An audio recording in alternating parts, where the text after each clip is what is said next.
కడుతున్నారు, 20 లక్షల దాకా కూడా తీసుకున్నారు. కాబట్టి అవన్నీ కలిపితే 54,000 కోట్ల రూపాయలు ఇప్పటి వరకు ఇచ్చినాం. 57,000 కోట్ల రూపాయలు ఇప్పటి వరకు ఇచ్చినాం. మేము ఇప్పటి వరకు ఇచ్చినాం వాళ్ళకు లోన్స్. అది శ్రీనిధి ద్వారా ఇచ్చినాం, బ్యాంక్ లింకేజీల ద్వారా ఇచ్చినాం. దాంట్లో మేము ఇప్పటి వరకు వాళ్ళ వడ్డీ కట్టింది 1121 కోట్ల రూపాయలు కట్టినాం.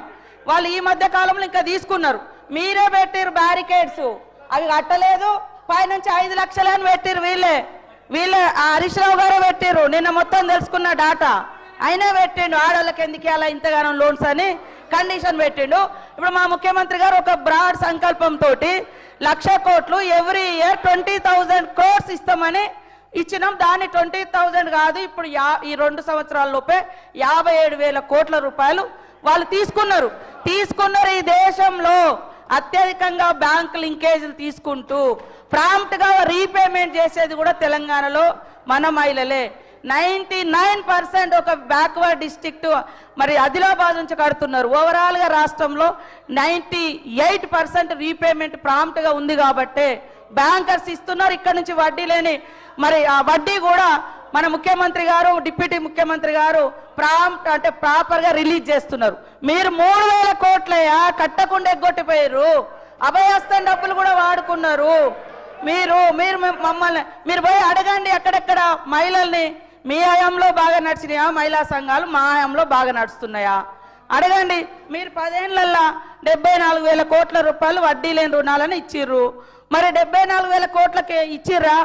అది పదం ఉంది, కానీ దాన్ని తగ్గించి 5 లక్షలకు లిమిటేషన్ చేసింది హరీష్ రావు గారే, ఆ రోజు ఫైనాన్స్ మినిస్టర్గా.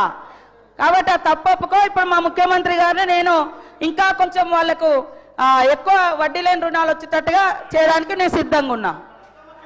కేటీఆర్ గారు, కేటీ రామారావు గారు మాట్లాడండి.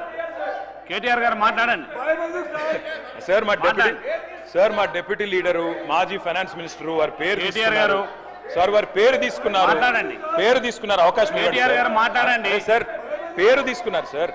వారు మాజీ ఆర్థిక మంత్రి సార్. కేటీఆర్ గారు మాట్లాడుతున్నా. ఇప్పటికీ మీరు 40 నిమిషాలు మాట్లాడినారు. మంత్రులు 2 గంటలు మాట్లాడారు. అవన్నీ తీసేసిన 40 నిమిషాలు మాట్లాడారు. స్పీకర్ ఇంకో 10 నిమిషాలు మాట్లాడితే మీ సబ్జెక్ట్ మాట్లాడండి, లేకపోతే స్పీకర్ సార్, గవర్నర్ ప్రసంగం కంటే ఇంకా అతి ముఖ్యమైన పని ఏమైనా ఉందేమో నాకైతే తెలియదు అధ్యక్ష. 2 రోజులు చర్చ పెట్టారు. సబ్జెక్ట్ మంచిగా 12 దాకా నడపండి. ఇవాళ రాత్రి ముఖ్యమంత్రి గారు పోతే పోనీయండి ఢిల్లీకి, మనం మాట్లాడుకుందాం, తప్పే ఉంది. ఆయనకు ఢిల్లీలో పనులు ఉండొచ్చు, మనందరం ఇక్కడ కూర్చుందాం సార్. నేనేమంటా సార్, మంత్రి గారు చెప్పారు, స్పష్టంగా చెప్పారు, 57,000 కోట్లు వడ్డీ లేని రుణాలు అనేది తప్పుడు మాట. డిప్యూటీ సీఎం గారు చెప్పిన దాంతో మంత్రి గారు విభేదించారు. ఇప్పుడన్నా డిప్యూటీ సీఎం గారు కరెక్ట్ చేసుకోండి. నేను అనేది అదే కదా. రెండో మాట అధ్యక్ష 2,000 కోట్లు బాకీలు ఉన్నారు. మహిళల మీద ఇంత గౌరవం ఉన్న ప్రభుత్వం కదా, 2,000 కోట్లు బాకీ ఉన్నారు, ఇవ్వండి అధ్యక్ష. మహిళలు గౌరవం గురించి మాట్లాడారు అధ్యక్ష. మొత్తం రాష్ట్రంలోని మహిళలు చూస్తా ఉన్నారు. ఎప్పుడు వస్తుంది 2,500, ఎప్పుడు వస్తుంది 4,000 పెన్షను, ఎప్పుడు వస్తుంది తులం బంగారము, ఎప్పుడు వస్తాయి స్కూటీలు? మీరే కదా చెప్తిరి 100 రోజుల్లో 6 గ్యారంటీలను ఈస్ట్మన్ కలర్ సినిమా చూపెట్టిందే రేవంత్ రెడ్డి గారు, భట్టి గారు. కాబట్టి అడుగుతున్నాం అధ్యక్ష, మాకు మహిళలంటే గౌరవం ఉంది కాబట్టే శ్రీమతి సోనియా గాంధీ గారిని మేము ఇక్కడ ధన్యవాదాలు చెప్పాం అధ్యక్ష.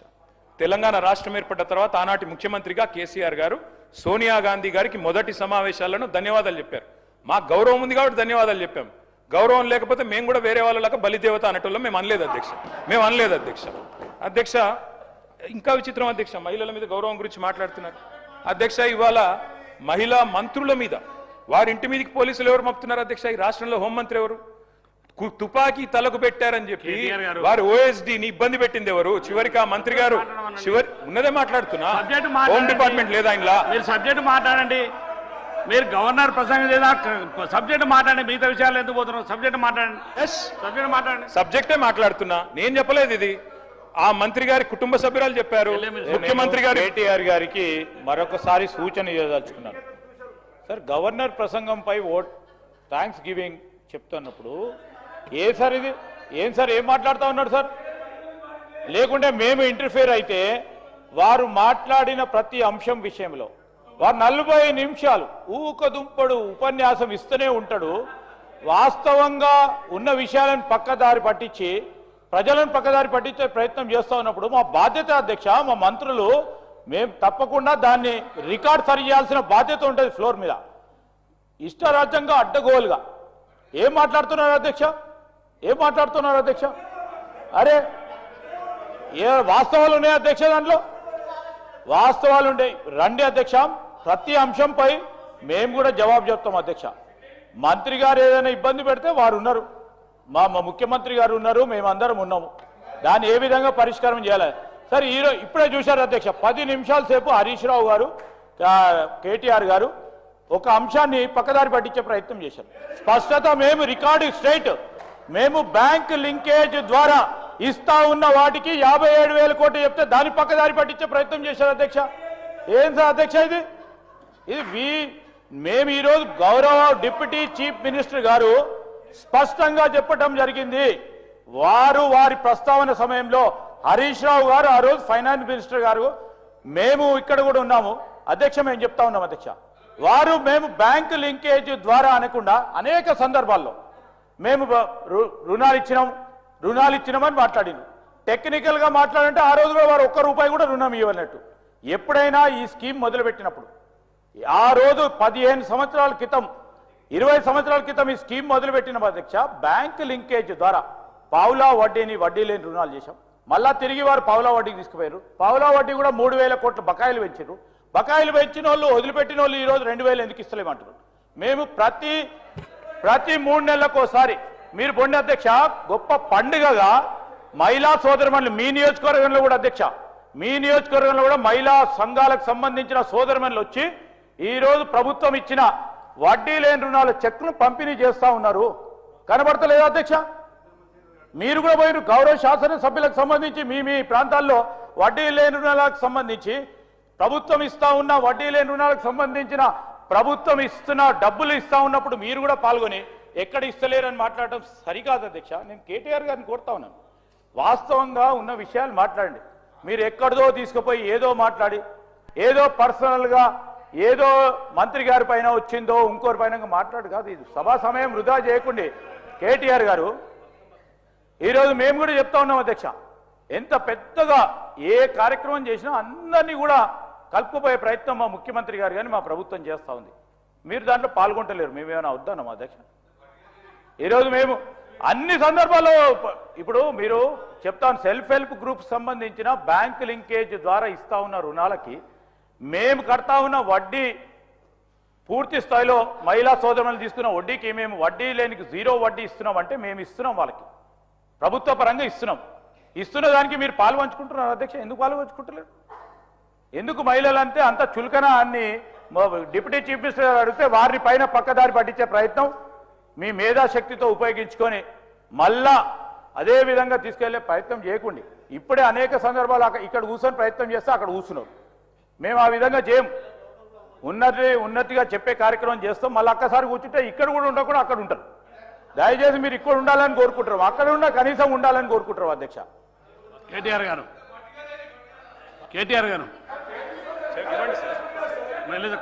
హరీష్ రావు గారి పేరు తీసుకున్నారు, ఇవ్వండి సార్. హరీష్ రావు గారి పేరు తీసుకున్నారు, దయచేసి వారికి అవకాశం ఇవ్వండి సార్. పేరు తీసుకున్నారు సార్, ఇవ్వండి. వారు మాట్లాడండి. ముందు కేటీఆర్ గారు మాట్లాడండి. మీరు మాట్లాడి తర్వాత ఇస్తాను. మీరు మాట్లాడండి, వారిని మాట్లాడి నేను ముందు తర్వాత ఇస్తాను. మాట్లాడండి, ముందు మీరు మాట్లాడండి సార్. స్పీకర్ సార్, మహిళలంటే చాలా గౌరవం ఉన్నదని చెప్పారు, అందుకే అన్నాను అధ్యక్ష. నాకు వేరే ఉద్దేశం ఏం లేదు.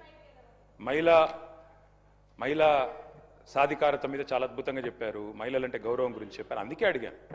ఒక మహిళా మంత్రి గారింటి మీదకి ఎందుకు పంపించారు ముఖ్యమంత్రి గారు పోలీసులని అడిగాను. తప్పే ఉంది అందులో, నేను చెప్పడం కాదు కదా. గౌరవం ఉందంటే అడిగాను. ల్యాండ్ సెటిల్మెంట్లు వీటన్నిటికి సంబంధించి పోలీసు వాళ్ళని పంపించేస్తారా సార్? అందుకే అడుగుతున్నా తప్ప వేరేది కాదు అధ్యక్ష. ఈరోజు అధ్యక్ష నేను అనేది ఒకటే అధ్యక్ష, 1 కోటి మందిని కోటీశ్వరులు చేస్తామని చెప్పిన ప్రభుత్వానికి నేను కోరుతా ఉన్నా అధ్యక్ష. రేపు బడ్జెట్ పెట్టబోతా ఉన్నారు బట్టి గారు, దయచేసి 2,500 పెట్టే మహాలక్ష్మి కార్యక్రమం వెంటనే ప్రవేశపెట్టండి అని చేతులు జోడించి రాష్ట్రంలోని మహిళలందరి తరపున మిమ్మల్ని వేడుకుంటా ఉన్నాం. దయచేసి బడ్జెట్లో పెట్టండి అని కోరుతా ఉన్నాం. అట్లాగే కోరుతా ఉన్నాం అధ్యక్ష. మరి ఇవాళ అత్తకు 4,000 కోడలకు 2,500 అన్నారు అధ్యక్ష ముఖ్యమంత్రి గారు.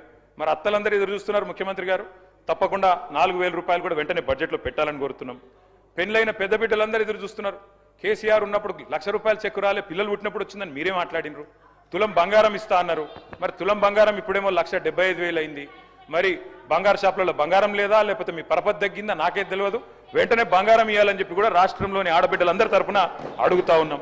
కాలేజీకి పోయి ఆడపిల్లలకు స్కూటీలు ఇస్తామని ముఖ్యమంత్రి గారు చెప్పారు. తప్పకుండా ఇవ్వాలని కోరుతా ఉన్నాం.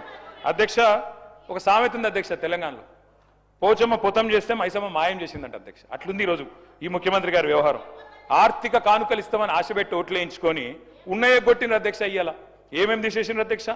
మహిళా ఆరోగ్య విప్లవాన్ని ఆ రోజు తెచ్చిన మహత్తరమైన స్కీములు, KCR nutrition kit, KCR kit మాయం, ఆరోగ్య మహిళా క్లినిక్స్ మాయం. వాటితో పాటు ఇవాళ మొత్తంగా మీరు చూసినట్టయితే మాతా శిశు మరణాలను తగ్గించింది. మరి మంచి ఫలితాలను ఇచ్చిన పథకాల మీద కూడా పగబట్టింది ప్రభుత్వం. దయచేసి పేర్లు మార్చుకోండి. కేసీఆర్ కిట్ ఇష్టం లేకపోతే రాహుల్ గాంధీ కిట్ అని పెట్టుకోండి, కానీ వెంటనే ప్రారంభించండి. దయచేసి ఇవ్వండి. రాష్ట్రంలోని మహిళల తరపున అడుగుతా ఉన్నాను అధ్యక్ష. ఇవాళ వీళ్ళ మాటలు వింటే విచిత్రంగా ఉంది అధ్యక్ష. ఎన్నికలకు ముందు భట్టి గారు చెప్పారు, రేవంత్ రెడ్డి గారు చెప్పారు, చాలా విషయాలు చెప్పారు. ఆ రోజేమో అల్లావుద్దీన్ అద్భుత దీపం మాది ధనిక రాష్ట్రం అన్నారు. కానీ ఇవాళ మాత్రం గూట్లో గుడ్డి దీపం అని చెప్తున్నారు అధ్యక్ష.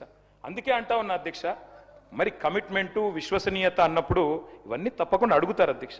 ఇంకొక మాట అధ్యక్ష, ఈ ప్రభుత్వం పదే పదే పదే పదే చెప్తున్న ఒక పచ్చి అబద్ధం అధ్యక్ష, సత్యదూరమైన మాట. 67,000 ఉద్యోగాలు ఇచ్చామని ముఖ్యమంత్రి గారు ఏ సభలో అయినా చెప్తా ఉంటారు. నేను అడుగుతా ఉన్న ముఖ్యమంత్రి గారు, నా దగ్గర మీరు ఇచ్చిన నోటిఫికేషన్ లిస్ట్ కూడా మొత్తం ఉంది, కావాలంటే చదివినిపిమంటే వినిపిస్తాను.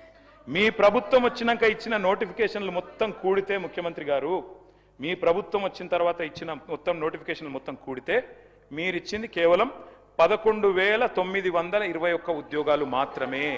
మిగతా నోటిఫికేషన్లు అన్ని కేసీఆర్ గవర్నమెంట్లో ఇస్తే మీరు ఇవాళ నియామక పత్రాలు ఇచ్చి మేమిచ్చినామని చెప్పుకుంటే, ఇక మందికి పుట్టిన బిడ్డలు మా బిడ్డలు అని చెప్పుకుంటే మేము చేయగలిగింది ఏం లేదు. కానీ వాస్తవాలు వాస్తవాలుగానే ఉంటాయి. రాష్ట్రంలో నిరుద్యోగులు చూస్తూ ఉన్నారు అధ్యక్ష. రాహుల్ గాంధీ గారు వచ్చారు అధ్యక్ష, పెద్దలు జాతీయ ప్రతిపక్ష నాయకులు, వారంటే మాకు కూడా గౌరవం ఉంది. వారు అశోక్ నగర్కి వచ్చారు. మొదటి సంవత్సరంలో 2 లక్షల ఉద్యోగాలు ఇస్తామని చెప్పారు. వాళ్ళ అశోక్ నగర్లో చిక్కడపల్లిలో ఎదురు చూస్తూ ఉన్నారు ఎప్పుడు వస్తాయి ఉద్యోగాలు అని చెప్పి. 2 లక్షల ఉద్యోగాల విషయంలో, నిరుద్యోగ భృతి అని 4,000 రూపాయలు అని చెప్పిన విషయంలో 2 ఏళ్లు గడిచిపోయినాయి, 3వ ఏడాదిలో అడుగు పెట్టబోతా ఉన్నాం. ఎప్పుడు చేస్తారు దయచేసి ప్రభుత్వం చెప్పాలని చెప్పి నేను కోరుతా ఉన్నా. అసెంబ్లీ సాక్షిగా పెట్టారు అధ్యక్ష జాబ్ క్యాలెండర్ అని, ఓ ఉత్తుతి క్యాలెండర్ ప్రకటించారు. ఇంతవరకు మీరు చెప్పిన క్యాలెండర్లోని హామీలు కూడా మీరు నిలుపుకోలేదు అధ్యక్ష. ఇంకా విచిత్రం ఏంటంటే ముఖ్యమంత్రి గారు చెప్తున్నారు అధ్యక్ష, వేరే రాష్ట్రాల్లోనేమో ఉద్యోగాలు వేయాలని ధర్నాలు జరుగుతాయి, ఇక్కడ మాత్రం ఉద్యోగాలు ఆపమని ధర్నాలు చేస్తున్నారని చెప్తున్నారు అధ్యక్ష. మరి దిల్సుఖ్ నగర్లో ధర్నా చేసేటోళ్ళు, చిక్కడపల్లిలో ధర్నా చేసేటోళ్ళు, ఈ రకంగా వ్యవహారం ఏదైతే ఉన్నదో అధ్యక్ష అందరూ అన్ని గమనిస్తూ ఉన్నారు. రాజీవ్ యువ వికాసం అని పెట్టారు. పోయిన సంవత్సరం జూన్ 2 అనుకుంటా ఇక్కడ అసెంబ్లీ జరుగుతూ ఉండే అప్పుడు రాజీవ్ యువ వికాసం అన్నారు. జూన్ 2కు ప్రారంభం అన్నారు, దండోరా వేసిండ్రు, కానీ ఇంతవరకు అతి గతి లేదు అధ్యక్ష. ఇక ప్రభుత్వ ఉద్యోగుల పరిస్థితి మీకు తెలిసిందే అధ్యక్ష. మీరే చెప్పారు, ఏం చెప్పారు? 6 నెలల్లో పీఆర్సీ వేస్తామన్నారు, 6 నెలల్లోనే. కానీ ఇంతవరకు 5 డిఏలు బాకీ ఉన్నారు, ఇంతవరకు అవి కూడా ఇవ్వట్లేదు. పీఆర్సీ అయితే 27 నెలలు అయిపోయింది, పత్తా లేదు. ఇక అడిగితేనేమో మన ముఖ్యమంత్రి గారు గొప్ప మాట అన్నారు అధ్యక్ష, అధిష్టానానికి 1000 కోట్లు ఇచ్చే సత్తా ఉందన్నారు. మరి 1000 కోట్లు అధిష్టానానికి ఇచ్చే సత్తా ఉన్న గౌరవ ముఖ్యమంత్రి గారు పాపం నిరుద్యోగులకు 4,000 సబ్జెక్టు కేటీఆర్ గారు సబ్జెక్టు మాట్లాడండి, కంక్లూడ్ చేయండి. మీ సమయం ఇచ్చిన సమయం కంటే ఎక్కువైతే మీరు కంక్లూడ్ చేయండి. అధ్యక్ష ప్రభుత్వ ఉద్యోగులమే పీఆర్సీ కోసం చూస్తా ఉన్నారు.